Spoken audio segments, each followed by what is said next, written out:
नमस्कार दोस्तों, आत्मानुशासन की शक्ति और बहाना बनाना छोड़ दें पुस्तक इस सीरीज में आपका स्वागत है। दोस्तों, ये इस पुस्तक का पार्ट 18 है और इस पुस्तक के जितने भी पार्ट हैं उसका लिंक डिस्क्रिप्शन में अवेलेबल है। अभी तक आपने उसको नहीं देखे हैं तो डिस्क्रिप्शन में दिए हुए लिंक पे क्लिक करके आप सभी पार्ट को बारी बारी से देख सकते हैं। और दोस्तों, इस पुस्तक में आप लोगों के साथ मैं आगे का सफ़र तय करूं, उससे पहले एक रिक्वेस्ट कर रहा हूं कि अभी तक इस चैनल को सब्सक्राइब नहीं किए हैं तो जो रेड बटन आपको दिखाई दे रहा है उसको क्लिक कीजिए, घंटी को भी दबा दीजिए और इसे लाइक भी कर दीजिए। और दोस्तों, मुझे अपना मार्गदर्शन प्रस्तुत करने के लिए कमेंट ज़रूर करें और मुझे बताएं कि मैं अगली वीडियो किस पे बनाऊं। और ये जो मेरा चैनल पर दिया हुआ वीडियो के माध्यम से मैं जो आप लोगों को मोटिवेट करने की जो प्रयास करता हूं वो किस डायरेक्शन में जा रहा है उसके बारे में भी मुझे ज़रूर अवगत कराएं। और दोस्तों, एक पुस्तक और मैंने ऑलरेडी प्लेलिस्ट बना दिया है सफलता के साधन के नाम से। अभी तक उसको आपने नहीं देखे हैं तो ज़रूर उसको भी देख लीजिए। और वो भी पुस्तक बहुत ही चमत्कारिक पुस्तक में से एक है, तो उसे देखिए। और चलिए शुरू करते हैं। अध्याय 17, आत्मानुशासन और शारीरिक चुस्ती।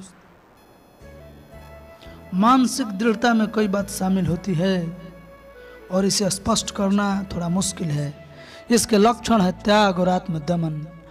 सबसे महत्वपूर्ण बात यह है कि इसके साथ पूर्णतः अनुशासित इच्छा शक्ति जुड़ी होती है जो कभी हार नहीं मानती।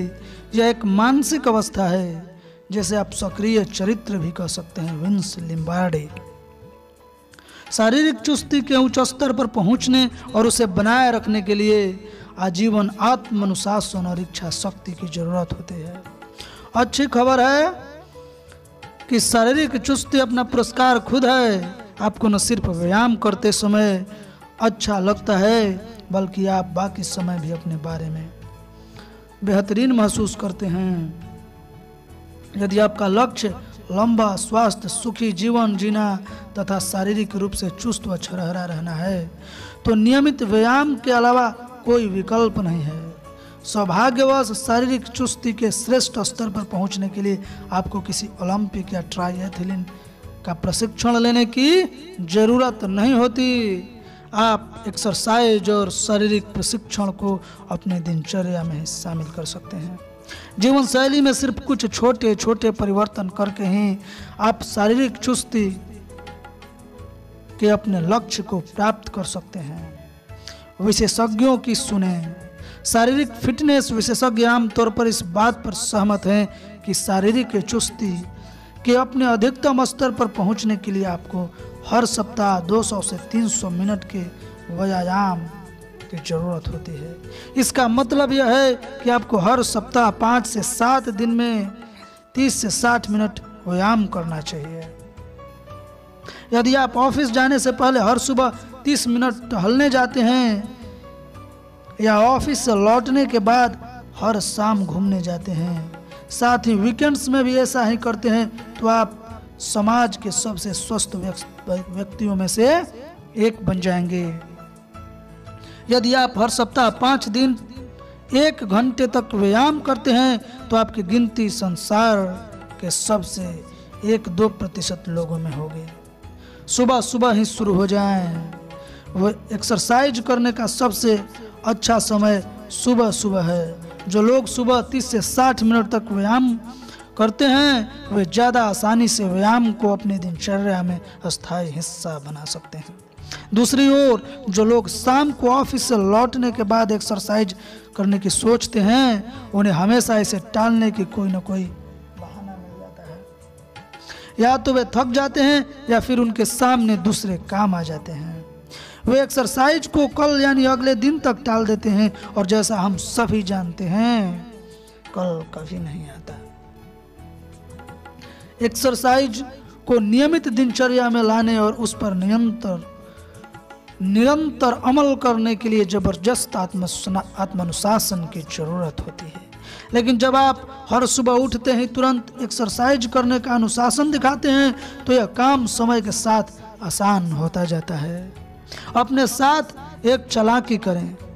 कई लोग, जिनमें से मैं भी शामिल हूँ, हर सुबह एक्सरसाइज करने के लिए अपने साथ एक चालाकी करते हैं। वे एक्सरसाइज की पुस्तक को पलंग के ठीक बगल में, एक्सरसाइज की पोशाक है को पलंग के ठीक बगल में रखते हैं ताकि सुबह उनकी आंख खुलते ही सबसे पहले उसी पर नजर जाए।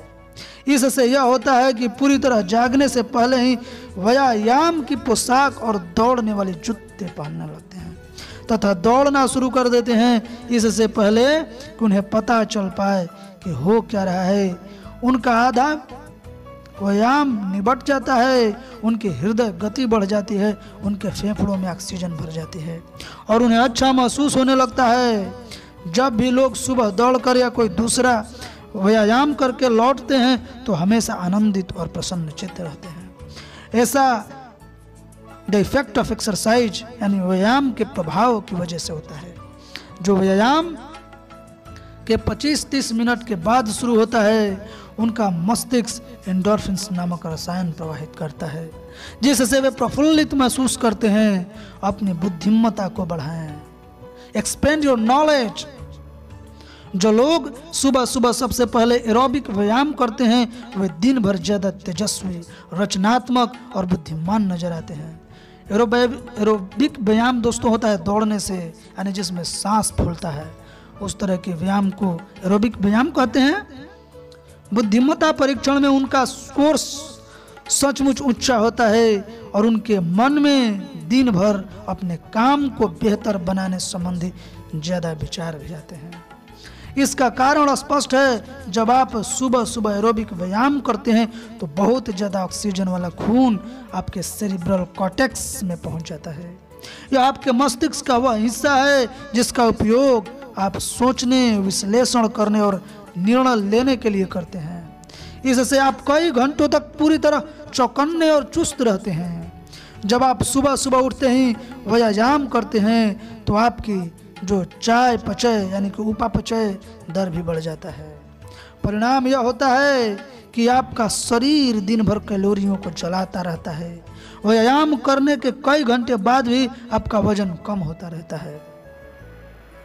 जब आप सुबह सुबह या दिन में किसी भी समय व्यायाम करते हैं तो आपको भूख लगती है।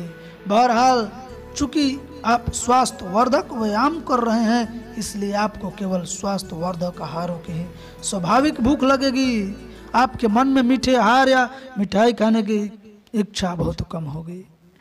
एक्सरसाइज को लाइफस्टाइल का अंग बना लें। शारीरिक चुस्ती पाने और बनाए रखने के लिए सबसे अच्छी चीज़ यह है कि आप किसी जिम या हेल्थ क्लब के सदस्य बन जाएं और नियमित एक्सरसाइज करें। यदि आप थोड़े ज़्यादा पैसे खर्च करने को तैयार हैं तो आप व्यक्तिगत प्रशिक्षक भी अपॉइंट कर सकते हैं जो आपको हर सप्ताह 3 बार या इससे अधिक एक्सरसाइज कराए और ट्रेनिंग दे। व्यायाम की दिनचर्या बनाने और बनाए रखने के लिए खुद को डिसिप्लिन करना तब ज़्यादा आसान होता है जब आपका व्यक्तिगत यानी पर्सनल एक्सरसाइज ट्रेनर आपसे जिम में आने की उम्मीद कर रहा हो और लगातार निगरानी कर रहा हो कि आप अपनी बनाई व्यायाम योजना पर कितना अमल करते हैं। आजकल कई लोग पर्सनल ट्रेनिंग जो पॉइंटर है उसको नियुक्त करते हैं, यानी पर्सनल ट्रेनर को नियुक्त करते हैं। या तो व्यक्तिगत प्रशिक्षक आपके घर या ऑफिस आ सकता है या आप व्यक्तिगत प्रशिक्षकों वाले जिम में जा सकते हैं जो आपकी मन चाहे खास मशीनों पर आपको व्यायाम कराए। व्यक्तिगत प्रशिक्षक नियुक्त करने वाले लोग लगभग हमेशा परिणामों से आनंदित होते हैं। वे पाते हैं कि किसी प्रशिक्षक के प्रति जवाबदेह रहने से उन पर सकारात्मक प्रभाव पड़ता है। इस वजह से वे कम खाते हैं और ज़्यादा चर्बी जलाते हैं जिससे उनका वजन कम हो जाता है। प्रशिक्षक की प्रशंसा पाने के लिए वे एक्सरसाइज में ज़्यादा मेहनत करते हैं। किसी संगठित खेल में शामिल हो जाएं।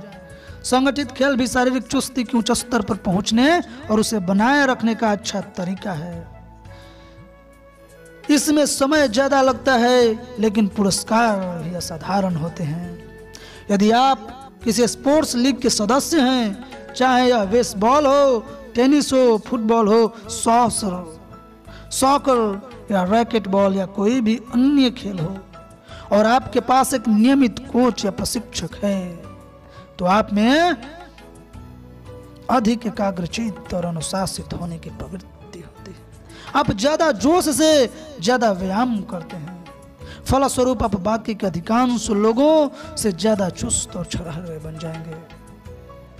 नई और बेहतर उद्योगतें विकसित करें, यानी आदतें हैं, नई और बेहतर आदतें विकसित करें। दोस्तों, दुर्भाग्यवश शारीरिक चुस्ती और खेल प्रशिक्षण के लिए बहुत अधिक अनुशासन की जरूरत होती है, जो अधिकांश लोगों की पहुंच से बाहर होता है। बहुत कम लोग इस तरह की व्यायाम दिनचर्या शुरू करने और जारी रखने में सक्षम होते हैं। अच्छी या बुरी जो भी चीज आप बार बार करते हैं उसकी आदत पड़ जाती है, और कई लोग नियमित अभ्यास की आदत छोड़ने के बाद दोबारा लौट कर नहीं जाते। दोस्तों, थोड़ा सा नोटिफिकेशन ऑन रह गया है, उसको मुझे डिजेबल कर लेने दीजिए। तो दे लिखिए डिजेबल हो गया। आप चलिए शुरू करते हैं। चैनल को अभी तक सब्सक्राइब नहीं किए हैं तो कर लीजिए, इसे लाइक शेयर भी करना न भूलिए। तो चलिए शुरू करते हैं। सौभाग्यवश इस काम में कभी देरी नहीं होती। किसी भी समय आप यह निर्णय ले सकते हैं कि आप शारीरिक दृष्टि से अधिक चुस्त बनना चाहते हैं। आप किसी तरह की शारीरिक फिटनेस दिनचर्या शुरू करने का निर्णय इस वक्त ले सकते हैं। इसे इस बात का व्यक्तिगत इम्तिहान या चुनौती समझें कि क्या आप में अपने संकल्प पर अमल करने की इच्छा शक्ति और अनुशासन है, विल पावर और डिसिप्लिन है आपके अंदर। इस चीज को पूरा करने के लिए, इस संकल्प को पूरा करने के लिए आप आज ही शुरू कर सकते हैं। कुछ वर्ष पहले 68 साल की एक महिला वृद्धाश्रम में रहती थी। उसने जीवन में कभी शारीरिक एक्सरसाइज पर ज्यादा ध्यान नहीं दिया था। उसने कड़ी मेहनत करके अपने परिवार को पाला था। दादी नानी बनी थी और अब वृद्धाश्रम में आराम से रह रही थी। एक दिन उसने टीवी पर जॉगिंग संबंधी एक प्रोग्राम देखा। इसमें मैराथन दौड़ने वाले 50-60 वर्षीय कुछ लोग के इंटरव्यू दिखाए गए, जिसने कुछ ने तो 40-50 साल की उम्र के बाद दौड़ना शुरू किया था। उसी पल 68 साल की इस महिला ने तय किया कि वह भी मैराथन दौड़ेगी। और दोस्तों, उसने पास के स्टोर से घूमने और दौड़ने के जूते खरीद लिए।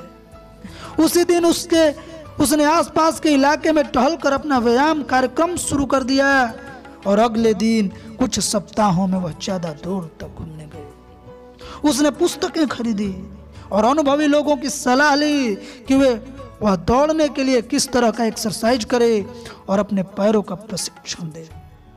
धीरे धीरे बढ़ाएं, ऐसा नहीं कि जोश में आके आज ही स्टार्ट कर दे। दोस्तों, धीरे धीरे शुरू करें। 2 महीने बाद उसने अपने घूमने की दिनचर्या को जॉगिंग में शामिल कर लिया। 6 महीने बाद उसने अपने घूमने और जॉगिंग की दिनचर्या में दौड़ने को भी शामिल कर लिया। पहले वर्ष के अंत तक उसने अपने शहर में एक मिनी मैराथन दौड़ में हिस्सा लिया और पूरी दौड़ पार कर ली। 75 साल की उम्र तक वह 26.4 मील की दर से मैराथन और 50 मील की 2 क्रॉस कंट्री मैराथन पूरी कर चुकी थी। और सबसे उल्लेखनीय बात यह थी कि 68 साल की उम्र में पहले वह कभी नहीं दौड़ी थी। तो अब आपका बहाना क्या है? यदि 68 साल की एक महिला जीवन के संध्या काल में व्यायाम शुरू करती है और आप क्यों नहीं कर सकते? आप लंबा सुखी जीवन जिएंगे और तेजस्वी, चौकन्ने तथा ऊर्जावान रहेंगे।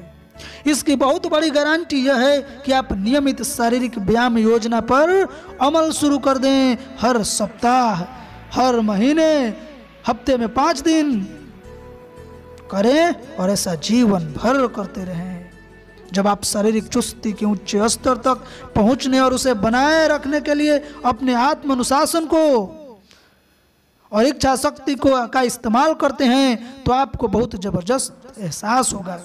अगले अध्याय में आप सीखेंगे कि आत्म अनुशासन का वैवाहिक जीवन पर कितना अद्भुत प्रभाव हो सकता है, ताकि जीवन साथी के साथ सुख संतुष्टि से भरा लंबा जीवन सुनिश्चित हो। तो दोस्तों, इस तरीके से पहुंच गए हैं हम लोग इस अध्याय के कार्याभ्यास पे। तो फटाफट देख लेते हैं कार्याभ्यास। आज ही निर्णय की घड़ी है। और दोस्तों, मैं जो कार्याभ्यास बताता हूँ और इसमें जो दिया गया है उसको अपने जीवन में जरूर उतारें और इसको राइट डाउन कर लें। तो क्या राइट डाउन करें कि आज ही निर्णय की घड़ी है। आज ही निर्णय लें कि आगे आने वाले महीनों में आप अपने जीवन की सर्वश्रेष्ठ शारीरिक स्थिति में पहुंचेंगे। फिर तत्काल कदम उठाएं, पूर्ण चिकित्सकीय जांच कराएं, ताकि शुरू करने से पहले ही आपको अपनी स्थिति और सीमाओं का ज्ञान हो जाए। हर दिन 30 मिनट पैदल चलना शुरू कर दें। सुबह सुबह टहलना सबसे अच्छा रहता है। यदि सुबह संभव न हो तो ऑफिस के ठीक बाद यह कार्यक्रम शुरू करें। किसी जिम या ट्रेवलर्स के सदस्य बनकर 1 साल का फीस दें और खुद से वादा करें कि आप सप्ताह में 5 बार वर्कआउट करेंगे। हर बार 1 घंटा तक किसी व्यक्तिगत प्रशिक्षक को नियुक्त करें, यानी अपॉइंट करें पर्सनल ट्रेनर को, और उसके मार्गदर्शन में एक ऐसी व्यायाम योजना करें जिसमें हर सप्ताह एरोबिक्स के साथ साथ तासन और लचीलापन बढ़ाने वाले एक्सरसाइज शामिल हो। ट्रेडमिल, लाइफ साइकिल या एलिप्टिकल मशीन में निवेश करें और इसे अपने टीवी के सामने रख लें ताकि आप अपने घर पर एक्सरसाइज कर सकें। धीरे धीरे करें और धीरे धीरे बढ़ाएं। संकल्प करें कि किसी बड़े अंतर के नजर आने से पहले आप कई सप्ताह तक एक्सरसाइज करेंगे। धैर्य रखें, लगन से काम लें और संकल्पवान बने। तो दोस्तों, इस तरीके से होता है यह अध्याय समाप्त। चलिए दूसरे अध्याय पर चलते हैं, 18 पे, आत्मानुशासन और वैवाहिक जीवन। ये बहुत ही महत्वपूर्ण चैप्टर है इस बुक का। शुरू करें उससे पहले अभी तक आपने इस चैनल को सब्सक्राइब अगर नहीं करते हैं दोस्तों तो क्यों नहीं करते हैं। आप हमारे दोस्त हैं, आप ही हमारे मित्र हैं और आप ही लोगों के कमेंट से मुझे मार्गदर्शन प्राप्त होता है कि मैं किस चैप्टर पे, पुस्तक पे अगला वीडियो बनाऊं, किस बुक का रिव्यू करें। तो आप कमेंट करते रहिए दोस्तों, ये अच्छी बात है और अच्छी आदत डालना भी उससे भी अच्छी बात है। तो चलिए शुरू करते हैं। खुद को नियंत्रित करना या जीतना 1000 युद्ध जीतने से बेहतर है। यानी अपने आप को नियंत्रित करना, अपने आप को डिसिप्लिन में करना और जीतना, सेल्फ विनिंग 1000 युद्ध जीतने से बेहतर है। तब विजय सचमुच आपकी होती है और इसे आपसे कोई नहीं छीन सकता। न देवदूत, न राक्षस और न ही स्वर्ग और न ही नरक। एक कथन है, ये जो एनर्जेटिक कथक मैंने जो आपको पढ़कर सुनाया, इसके कथनकार हैं बुच। किसी दीर्घकालीन प्रेमपूर्ण संबंध को बनाने की आपकी जो क्षमता, आपके चरित्र और व्यक्तित्व का अहम पैमाना है। पुरुष और महिलाओं को 2 ऐसे अर्धवृत्त मान लें जिनके मिलने पर एक ही पूर्ण वृत्त बनता है। उनमें भिन्न भिन्न गुण और आदतें होती है जिन्हें सही तरीके से संतुलित करने पर पूर्णता प्राप्त होती है और प्रकृति द्वारा अपेक्षित संतुलन व सामंजस्य आता है। दोस्तों, विश्वास और सम्मान वैवाहिक जीवन तथा प्रेमपूर्ण संबंधों का आधारभूत गुण है। वैवाहिक जीवन में साथ साथ रहते हुए पुरुषों और महिलाओं के बीच कई मत भिन्नताएं या मतभेद हो सकते हैं, लेकिन जब तक उनके बीच विश्वास और सम्मान रहता है तब तक उनका वैवाहिक जीवन अनंत काल तक जारी रह सकता है। यदि उनमें से एक या दोनों ही एक दूसरे पर विश्वास करना या सम्मान करना छोड़ दें तो संबंध खत्म हो जाता है। बहुत से विवाहों का अंत तलाक में होता है और कई तलाकशुदा लोग दोबारा बार बार पुनर्विवाह करते हैं, जिनमें से प्रत्येक असफल हो जाता है। दूसरी ओर कुछ लोग एक ही बार शादी करते हैं और उसी जीवन साथी के साथ जीवन भर सुख से रहते हैं। ऐसा क्यों है? सुखद वैवाहिक जीवन की कुंजी, संभवतः सुखद वैवाहिक जीवन का सबसे महत्वपूर्ण कारक है सामंजस्य। इसमें 2 लोग एक दूसरे के साथ आदर्श संतुलन में रहते हैं। प्रत्येक में पूरक गुण और आदतें होती है जो एक साथ मिलकर आदर्श संतुलन प्राप्त करते हैं। लोग अक्सर कहते हैं कि विरोधी गुण आकर्षित करते हैं, या सिर्फ कोरी गलतफहमी है। विरोधी गुण केवल एक ही क्षेत्र में आकर्षित करते हैं और वह है स्वभाव। आप व्यवहार के क्षेत्र में हमेशा विरोधी स्वभाव वाले व्यक्ति को सबसे ज्यादा सामंजस्य में होंगे। उदाहरण के लिए यदि आप बहिर्मुखी हैं तो आप किसी अंतर्मुखी व्यक्ति के साथ सबसे ज्यादा सामंजस्य में होंगे। यदि आप बातूनी और खुलकर बोलने वाले हैं तो आप किसी अच्छे श्रोता के साथ सबसे ज्यादा सामंजस्य में होंगे। प्रकृति स्वभाव में संतुलन बनाती है ताकि दो लोग सामंजस्य में और सुखपूर्वक एक साथ रह सके। एक जैसे पंख वाले पक्षी बाकी सभी क्षेत्रों में, खास तौर पर मूल्यों के संदर्भ में, समानताएं आकर्षित करती है। एक जैसे पंख वाले पक्षी सचमुच एक साथ उड़ते हैं। दोस्तों, आप हमेशा उन्हीं लोगों के प्रति आकर्षित होंगे और उन्हीं के सबसे ज्यादा सामंजस्य में रहेंगे जिनके अधिकांश आधारभूत जीवन मूल्य आपके जैसे होंगे। यानी जैसा आपका विचार, आपका व्यवहार और आपका लाइफ स्टाइल होगा, वैसे ही दोस्त बनाना आप पसंद करेंगे। इसीलिए कहा गया है कि दोस्त पृथ्वी पर भगवान के भेजा हुआ सबसे अनुपम उपहार है, जिसको किसी के मर्जी से द्वारा नहीं, खुद आप चुनते हैं, कोई आप पर थोपता नहीं। किसी भी तरह का प्रेम, महत्व या मूल पर प्रतिक्रिया है। हम उससे प्रेम करते हैं जिसे हम सबसे ज्यादा महत्व देते हैं। स्वयं में भी और दूसरों में भी जब कोई दंपति एक साथ सचमुच खुश रहते हैं तो परिवार, धन, नैतिकता, कार्य, बच्चों और राजनीति, धर्म और लोगों के बारे में उनके अधिकांश जीवन मूल्य एक से होते हैं। लोग अक्सर कहते हैं कि कई सुखी दंपति तो अलग अलग राजनीतिक दलों में वोट देते हैं या भिन्न भिन्न धर्मों के अनुयायी होते हैं। देखिए, संतुलन और सामंजस्य का अहम मुद्दा यह है कि कोई व्यक्ति किसी चीज को कितना महत्व देता है, इसी से यह तय होता है कि कोई व्यक्ति किसी क्षेत्र में अपनी मान्यता के बारे में अटल और कठोर है या शिथिल और लचीला है। लोग अलग अलग राजनीतिक दलों का समर्थन करने के बावजूद प्रेम पूर्ण और सुखी दाम्पत्य जीवन गुजार सकते हैं, जब तक कि उनकी राजनीतिक मान्यता इतनी आम न बन जाए कि बच्चों, परिवार और जीवन मूल्य जैसे ज्यादा महत्वपूर्ण तत्वों पर हावी हो जाए। प्रेम जीवन में हमारी सबसे बड़ी आवश्यकता है। यह कहा गया है कि हम जीवन में जो भी करते हैं वह या तो प्रेम पाने के लिए करते हैं या प्रेम की कमी की भरपाई के लिए करते हैं। दोस्तों, ये बात 100% यानी 100% सही है कि हम जीवन में जो भी करते हैं वह या तो प्रेम पाने के लिए करते हैं या प्रेम के कमी की भरपाई करने के लिए करते हैं।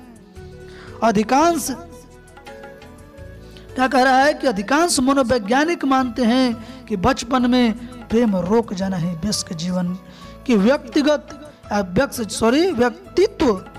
वयस्क जीवन की व्यक्तित्व संबंधी समस्याओं का मूल कारण है।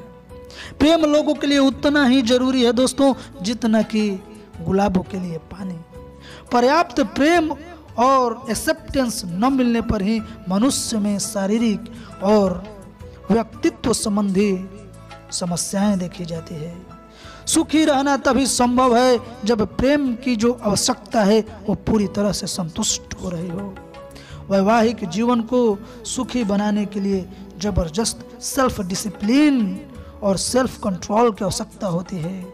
प्रेम में आत्मदमन, सेल्फ रिप्रेसमेंट और त्याग जरूरी होता है। मेरे दोस्तों, जब आप किसी दूसरी व्यक्ति से सच्चा प्रेम करते हैं ना, तो उस व्यक्ति की खुशी और कल्याण आपकी अपनी खुशी और कल्याण से ज्यादा महत्वपूर्ण बन जाते हैं। आप अपने प्रिय व्यक्ति का हित करने के लिए हर कीमत चुकाने और त्याग करने के इच्छुक रहते हैं। क्रिश्चियन बाइबल में कोरिन्थियंस को लिखे पत्र में धर्मगुरु पाल कहते हैं, प्रेम लंबे समय तक कष्ट उठाता है और दयालु होता है। प्रेम ईर्ष्या नहीं करता, प्रेम प्रतिशोध नहीं लेता और प्रेम घमंड नहीं करता है। और दोस्तों, ये जो बात बाइबल में लिखी है, यही बात हम लोगों के पावन पुस्तक श्रीमद् भागवत में भी लिखा है, न तो स्व प्रेम भयो जागृत शस्य कृत्वा, यानी कि जब प्रेम उत्पन्न होता है तो जितने सारे ईर्ष्या है, दोष है, घमंड है, लालच, ये सब मर जाते हैं। जिस शरीर में, जिस हृदय में प्रेम का वास होने लगता है, वहां पे तृष्णा की मौत निश्चित है। तो प्रेम गलत व्यवहार नहीं करता, अपना भला नहीं चाहता, आसानी से क्रोधित नहीं होता, बुरा नहीं सोचता। प्रेम अनैतिकता में आनंदित नहीं होता, बल्कि सत्य में आनंदित होता है। ये हूबहू जितने सारे चैप्टर यहाँ पे बाइबल का डिफरेंस दिया है ना दोस्तों, ये सब श्रीमद् भागवत का भी लाइन है। महाभारत के अनुशासन पर्व में आप देखिए सेम व्याख्या आपको मिलेगा कि प्रेम अनैतिकता में आनंदित नहीं होता है, बल्कि सत्य में आनंदित होता है। प्रेम सारी चीजें सहन करता है, सारी चीजों में विश्वास करता है, सारी चीजों में आशा रखता है, सारी चीजों को झेल लेता है। प्रेम कभी असफल नहीं होता। भिन्न लोगों के मामले में सहनशीलता और समझ की जरूरत है। हर व्यक्ति अनूठा होता है, उसमें विलक्षण और विशेष गुण होते हैं जो उसे बाकी सबसे भिन्न बनाते हैं। हर व्यक्ति के विचार, पसंद, इच्छाएं, आशाएं, सपने और अपेक्षाएं भिन्न होते हैं। हर व्यक्ति के अनुभव भिन्न होते हैं। हर व्यक्ति अपने आसपास के संसार को अलग अलग तरह से देखता है और व्यवहार करता है। किसी प्रेम पूर्ण संबंध में आप सामने वाले के कितने करीब हैं या उसके साथ कितने ही सामंजस्य में हो, आपके बीच असहमति, असंतुष्टि और भिन्नता के क्षेत्र में हमेशा रहेंगे। यह सामान्य और स्वाभाविक है। जब भी ये भिन्नताएं सामने आए तो इन्हें आत्मानुशासन और आत्मनियंत्रण द्वारा निपटाना चाहिए। किसी संबंध में आत्मानुशासन रखने के लिए यह आवश्यक होता है कि आप पूरी तरह ईमानदार और खुले रहें, अपने वास्तविक स्वरूप में रहें और कभी कभी किसी दूसरे जैसा बनने का प्रयास कभी न करें। आत्मानुशासन और ईमानदारी की मांग होती है कि आप अपने विचार और भावनाओं को स्पष्टता से व्यक्त कर दें, बिना क्रोध किए, बिना चिढ़े अपनी बात रखें और फिर शांति से सामने वाले की भावनाओं, विचारों और राय को सुने। पुरुष और महिलाओं के भिन्न संप्रेषण शैलियां, पुरुष और महिलाएं कई मायनों में भिन्न होते हैं। MRI स्कैन्स में यह देखा गया है कि संवाद करते समय पुरुष अपने मस्तिष्क में केवल 2 केंद्रों का प्रयोग करते हैं, जबकि महिलाएं 7 केंद्रों का। यह तो वैसा ही है जैसे पुरुषों के पास संवाद करने वाली केवल 2 हेडलाइट्स हों और जबकि महिलाओं के मस्तिष्क पूरी तरह से रोशन क्रिसमस ट्री जैसा हो। पुरुष एक समय में केवल एक ही इंद्रिय के ही संप्रेषण को ग्रहण कर सकता है, जबकि महिलाएं कई इंद्रियों से प्राप्त जानकारी का विश्लेषण कर सकते हैं। जब कोई पुरुष टीवी देखता है तो वह कोई और चीज देखता या सुनता नहीं है जिसमें इधर उधर या पीछे से बोले गए शब्द भी शामिल हैं। उसका पूरा ध्यान या तो पर्दे पर आने वाली तस्वीरों और शब्दों पर ही केंद्रित होता है। जब कोई पुरुष कार चलाता है तो नक्शा देखते समय उसे रेडियो को धीमा करना पड़ता है।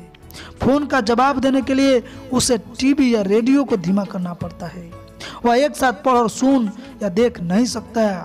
पुरुष कई काम बहुत अच्छी तरह कर सकते हैं, लेकिन वे एक समय में एक ही काम कर सकते हैं। पुरुषों में बहुत एकाग्रचित्त होने की प्रवृत्ति होती है। दूसरी ओर महिलाएं एक साथ कई काम कर सकती है। वे एक ही समय में बात कर सकती है, खाना बना सकती है, टीवी देख सकती है, आए हुए पत्र पढ़ सकती है और अपने बच्चों या पति से बात कर सकती है। वे बहुआयामी होती है और एक ही समय में कई संप्रेषणों का विश्लेषण कर सकती है। वे बात करने के साथ साथ उस समय सुन भी सकती है और इस बारे में भी जागरूक हो सकती है कि उनके आसपास दूसरे लोग क्या कर और कह रहे हैं। महिलाएं संबंधों के मामले में विशेषज्ञ होती हैं। वे दूसरे लोगों के प्रति बहुत संवेदनशील होती है। जब कोई पुरुष और महिला किसी सामाजिक समारोह में पहुंचते हैं तो 10 मिनट के भीतर ही महिला हॉल में मौजूद अन्य सभी लोगों की स्थिति का विश्लेषण और आकलन कर लेती है। इसके विपरीत उस महिला के साथ आने वाले पुरुष बहुत कम चीजों पर गौर कर पाता है या कुछ भी नहीं देख पाता है। ऐसा इसलिए है क्योंकि पुरुषों की सोच सरल और सीधी होती है, जबकि महिलाओं की निरीक्षण क्षमता सूक्ष्म और जटिल होती है। वे छोटे छोटे विवरणों के प्रति जागरूक होती है और अपने आसपास के लोगों के संबंधों के उतार चढ़ाव तथा सूक्ष्म अभिव्यक्तियों के प्रति बहुत संवेदनशील होती है। मान लें कोई आदमी फोन पर अपनी पत्नी से कहता है हेलो, हालांकि उस महिला ने एक ही शब्द सुना है, लेकिन उसे सुनते ही वह तत्काल पूछेगी क्या कोई गड़बड़ हो गई। फोन पर पति का एक शब्द सुनकर या उसके दरवाजे के भीतर आते समय एक नजर देखकर ही वह उसमें छिपी बहुत से अर्थ और भावनाओं को समझ सकती है। संबंध बनाने में मेहनत लगती है। तो दोस्तों, चूंकि पुरुष और महिलाओं में बहुत सी भिन्नताएं होती है, इसलिए दीर्घकालीन प्रेम पूर्ण और सुखद संबंध बनाने और बनाए रखने के लिए बहुत अधिक अनुशासन की जरूरत होती है। शायद आपसी सामंजस्य का सबसे महत्वपूर्ण क्षेत्र है सुनने का अनुशासन। जब दो लोग एक दूसरे की बात गौर से सुनते हैं तभी सच्चा संवाद हो पाता है और संबंध में प्रेम और सद्भावना बना रह सकता है। प्रभावी श्रवण के 4 सरल अनुशासन है, वे पुरुषों के लिए ज्यादा महत्वपूर्ण है क्योंकि वही सुनने के मामले में कच्चे होते हैं। वे खास तौर पर अपने जीवन में शामिल महिलाओं की बात नहीं सुनते हैं। ऐसा रुचि के अभाव के कारण नहीं होता, ऐसा तो इसलिए होता है क्योंकि उनका दिमाग किसी दूसरी चीज पर केंद्रित होता है और वे अपने ध्यान को भटकाना नहीं चाहते हैं। तो दोस्तों, इस तरीके से आज विराम देते हैं यहीं पे। अगली वीडियो में फिर मिलेंगे। मुझे दीजिए इजाजत, तब तक लिए जय श्री राम, जय हिंदुस्तान। अपना ख्याल रखिए।